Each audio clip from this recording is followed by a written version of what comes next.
ಪುಂಜವನ್ನೇ ಹಾರಿಸಬಲ್ಲೆ ಗತಿ ನನಗೆ ಕಡಿಮೆ ಬಂದರೆ ನನ್ನ ಮತ ತಲಬೇನಂತೆ ಕಣ್ಣು ತಪ್ಪಿಸಲು ಪ್ರಯತ್ನಿಸಿದರೆ ಬಾಲ ಸಿಡಿದೆನಂತೆ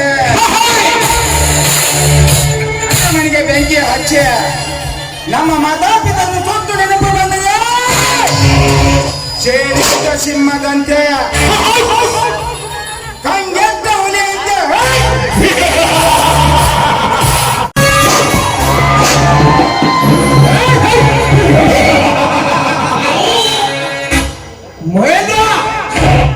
ನಾಳೆ ಹೆಸರಿಟ್ಟು ಕರೆಯುವ ಮಟ್ಟಕ್ಕೆ ಬಂದಿವೆ.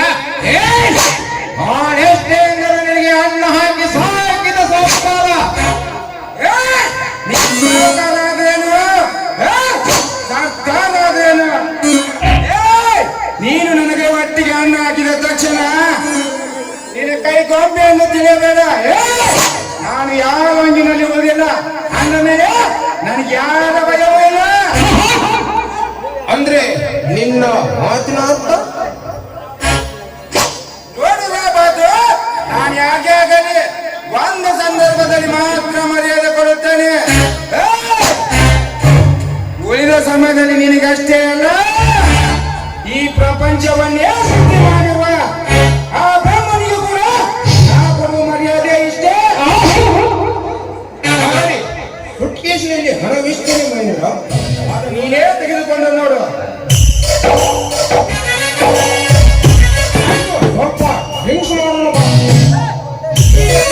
ನನ್ನ ಕೆಲಸ ಮುಗಿತು. ಡ್ರಿಂಕ್ಸ್ ನೀನೇ ಮಾಡು, ನಾನು ಅದನ್ನು ಮಾಡೋದಿಲ್ಲ.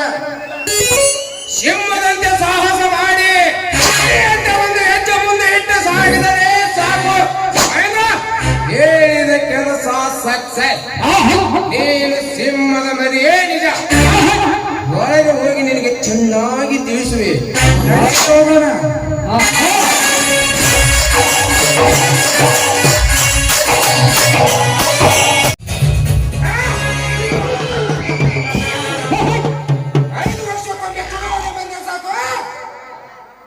ನಿಮ್ಮ ಮನೆ ಮುಂದೆ ಬೌದ್ಧಿ ಬಿಚ್ಚಾಂಜವೆ ಅಂತ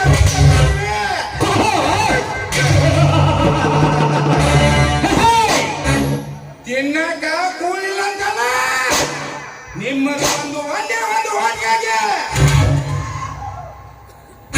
ನೀವು ಕೇಳಿಕೆಲ್ಲ ಕೊಡ್ತೀವಿ, ಕುಡಿಯಾಕ ಹೆಂಡನು ಕೊಡ್ತೀವಿ, ತಿನ್ನಕ ಕಣ್ಣನು ಕೊಡ್ತೀವಿ. ಪ್ರಸಂಗ ಬಿದ್ರೆ ಬಗಲಾಗ ಒಂದೇ ಹಣ್ಣನ್ನು ಕೊಡ್ತೀವಿ.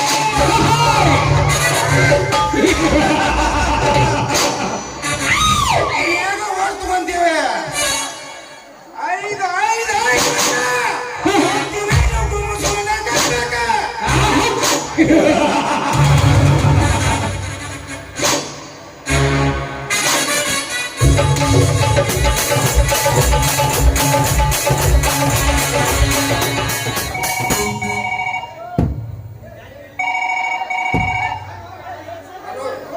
Hello, murder ಮಹೇಂದ್ರನ?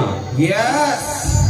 ಸ್ಟೇಟ್ ಬ್ಯಾಂಕ್ನಿಂದ ಚಕ್ರವರ್ತಿ ಕಡೆಯವರು 5 ಲಕ್ಷ ರೂಪಾಯಿ ಸೂಟ್ಕೇಸ್ನಲ್ಲಿ ತುಂಬಿಕೊಂಡು ಅಯೋಧ್ಯ ಹೋಟೆಲ್ ಕಡೆ ಹೊರಟಿದ್ದಾರೆ. ಬೇಗ ಅವನನ್ನು ಫಿನಿಶ್ ಮಾಡಿ ಬೇಗ ಹಣ ತೆಗೆದುಕೊಂಡು ಬಾ. ಎಂತಂದ್ರೆ ತೋರಿಸಿದ್ದಾನೆ. Why all right.